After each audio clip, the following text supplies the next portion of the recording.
नमस्कार। आज के इस विश्लेषण में हम कॉर्पोरेट दुनिया की एक ऐसी सच्चाई पर बात करेंगे जो शायद ही कोई खुलकर बताता है।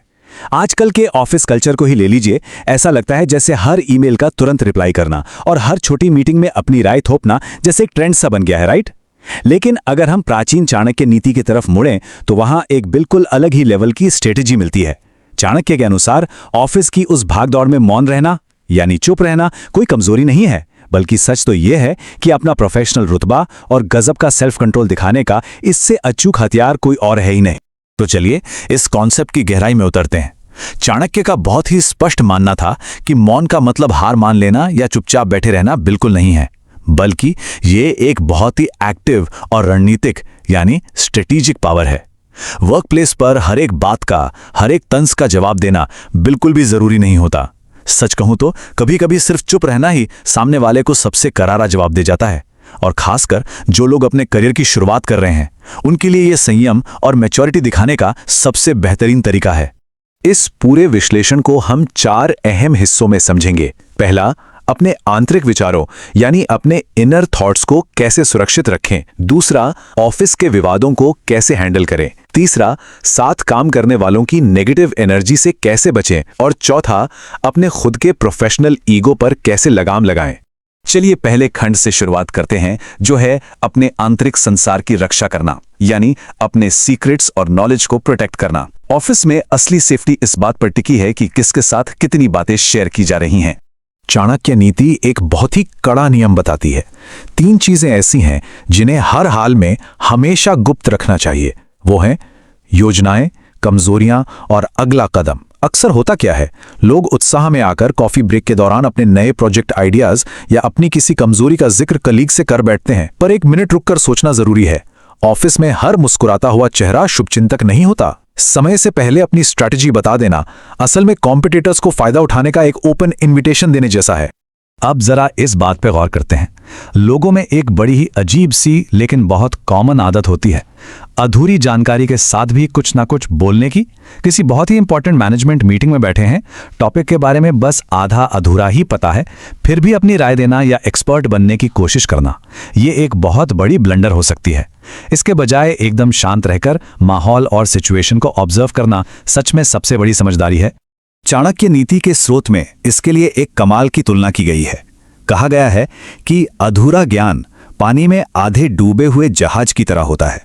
बाहर से देखने पर शायद लगे कि हाँ सब ठीक है, सेफ है, लेकिन अंदर ही अंदर ये मैनेजमेंट के सामने विश्वसनीयता को हमेशा के लिए डुबाने के लिए पूरी तरह तैयार है।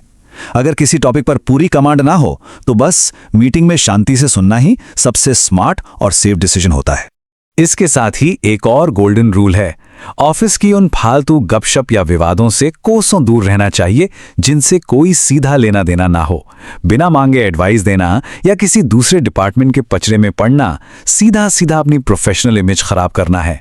कई बार, दरअसल बहुत बार, लोग बातों का गलत मतलब निकाल लेते हैं और फिर कोई निर्दोष इंसान बैठे बिठाए ऑफिस पॉलिटिक्स का शिकार हो जाता है।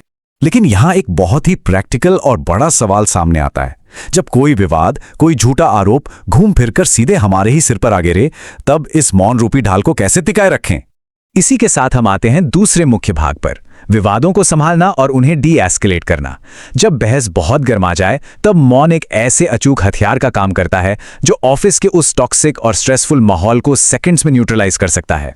तो यहां इन 4 बेहद नाजुक सिचुएशंस को समझना बहुत जरूरी है। पहला, जब कोई बेबुनियाद आलोचना कर रहा हो। दूसरा, किसी ईमेल थ्रेड पर चलने वाली एकदम फालतू की बहस। तीसरा, किसी कोवर्कर का बेकाबू गुस्सा। और चौथा, कोई आमने सामने का टकराव। ऐसे मोमेंट्स में तुरंत पलटकर जवाब देना मतलब जलती आग में पेट्रोल डालना है। इसके उलट अगर वहां बस कुछ पल के लिए मौन साध लिया जाए तो वो शांति सामने वाले को खुद ब खुद अपनी गलती पर सोचने के लिए मजबूर कर देती है। इस बात को सोर्स में दी गई 2 किसानों की एक शानदार कहानी से समझते हैं। वो दोनों जमीन के एक छोटे से टुकड़े के लिए सालों से लड़ रहे थे। तभी एक समझदार बुजुर्ग वहां आए और उन्होंने बस इतना पूछा, क्या ये जमीन तुम्हारे पैदा होने पर तुम्हारे साथ आई थी? नहीं ना?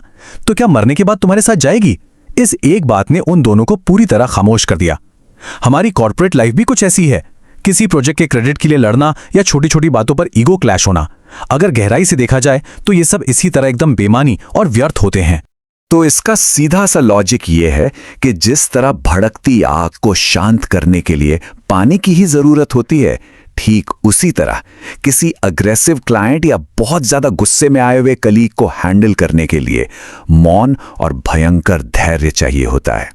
जब किसी आग बबूला इंसान के सामने हम बिल्कुल शांत खड़े रहते हैं तो अक्सर उस इंसान को थोड़ी देर बाद अपनी ही गलती का एहसास होने लगता है और वो खुद ही बैकफुट पर जाकर प्रोफेशनली बिहेव करने लगता है। चलिए अब तीसरे विषय की तरफ शिफ्ट करते हैं, दूसरों की ऊर्जा यानी एनर्जी को हैंडल करना। डायरेक्ट कॉन्फ्लिक्ट्स या लड़ाइयों से अलग आसपास के लोगों की जो नेगेटिव वाइब्स होती हैं, उन्हें मैनेज करने में मौन सच में बहुत बड़ा रोल प्ले करता है। ऑफिस में चुप रहना तब सबसे बेस्ट रिएक्शन होता है जब या तो कोई अपना फ्रस्ट्रेशन निकाल रहा हो या फिर लोग बैठकर किसी की बुराई कर रहे हो। देखिए, जब कोई दुखी या परेशान होता है तो उसे ज्ञान नहीं, बस एक अच्छे लिसनर की जरूरत होती है। और रही बात गॉसिप की, पीठ पीछे बुराई करने वालों के ग्रुप में शामिल होने से खासकर किसी नए एम्प्लॉय का तो पूरा करियर ही रिस्क में आ सकता है। ऐसे में चुपचाप वहां से खिसक लेना ही सबसे सेफ रास्ता है। इसके लिए एक बहुत ही मशहूर कहावत सोर्स में दी गई है, भैंस के आगे बीन बजाना। और ये कहावत यहाँ 100% फिट बैठती है। जो लोग कोई फीडबैक सुनने को तैयार ही नहीं हैं या दूसरों की फीलिंग्स को समझना ही नहीं चाहते, उन्हें बार बार अपनी बात एक्सप्लेन करने का मतलब है अपनी खुद की प्रोफेशनल एनर्जी और टाइम का सीधा सीधा मर्डर करना। खैर, अब जरा एक बहुत ही दिलचस्प बात पर विचार करते हैं। क्या अप्रेजल मीटिंग के दौरान कोई बहुत ही कड़वी बात सुनने पर चुप रहना ज्यादा मुश्किल है, या फिर जब कोई बहुत ज्यादा तारीफों के पुल बांध रहा हो तब जमीन पर टिके रहकर चुप रहना ज्यादा मुश्किल है? और इसी सोच के साथ हम एंटर करते हैं अपने चौथे और सबसे अहम हिस्से में, मास्टरिंग ईगो, यानी अपने अहंकार पर विजय पाना। चाणक्य मानते थे कि बाहर की लड़ाइयां तो इंसान जीत लेता है, लेकिन अपने अंदर बैठे इस ईगो को कंट्रोल करना ही एक सक्सेसफुल करियर का अल्टीमेट टेस्ट है। वर्क प्लेस पर ईगो के न जाने कितने ही जाल बिछे होते हैं। जब कुछ लोग बड़ी बड़ी डींगे हाँक रहे हों, अपनी ही तारीफें कर रहे हो, तो वहां बस मुस्कुराकर चुप रहने से गरिमा बचाई जा सकती है। उसी तरह जब कोई जानबूझकर पोक करे, उकसाए, तब बिना रिएक्ट किए शांत रहना हमारी मैच्योरिटी का लेवल दिखाता है। और सबसे बड़ा ट्रैप, जब कोई बड़ा प्रमोशन मिले या सब लोग तारीफ कर रहे हों, तब भी ओवर एक्साइटेड होने के बजाय मौन रहना उस ईगो के खतरनाक बीज को अंदर पनपने ही नहीं देता। इस कॉन्सेप्ट को एक गांव के साधु की कहानी से बड़ा अच्छा समझाया गया है। उस गांव के लोग रोज उस साधु का बहुत मजाक उड़ाते थे, उसे भड़काने की कोशिश करते थे, लेकिन वो साधु कभी पलटकर कुछ नहीं कहता। बस चेहरे पर एक गहरी सी स्माइल और एकदम सन्नाटा, यही उसका जवाब होता। और जानते हैं आखिर में क्या हुआ? उसकी इसी अटूट शांति ने उन मजाक उड़ाने वालों को ही बदल कर रख दिया और वो माफी मांगने लगे। कॉर्पोरेट दुनिया में भी यही होता है। जो टॉक्सिक लोग या ऑफिस बुलीज होते हैं, उन्हें हराने का सबसे बेहतरीन तरीका यही है कि अपना काम करते रहें और एक साइलेंट प्रोफेशनल एटीट्यूड बनाए रखें। तो इस पूरे विश्लेषण का जो असली निचोड़ है वो ये है कि मौन का मतलब सिर्फ जुबान बंद रखना नहीं है। ये एक भयंकर पेशेंस है, एक बहुत ही कैलकुलेटेड स्ट्रैटेजी है और अल्टीमेट लेवल का सेल्फ कंट्रोल है। एक वाकई में स्मार्ट और कामयाब इंसान ऑफिस के इन सब कॉम्प्लेक्स पॉलिटिक्स और नेगेटिविटी को खुद पर हावी नहीं होने देता। वो इस मौन को, इस साइलेंस को एक मजबूत शील्ड की तरह इस्तेमाल करता है। तो चलिए आज की इस चर्चा को एक बहुत ही दमदार विचार के साथ खत्म करते हैं।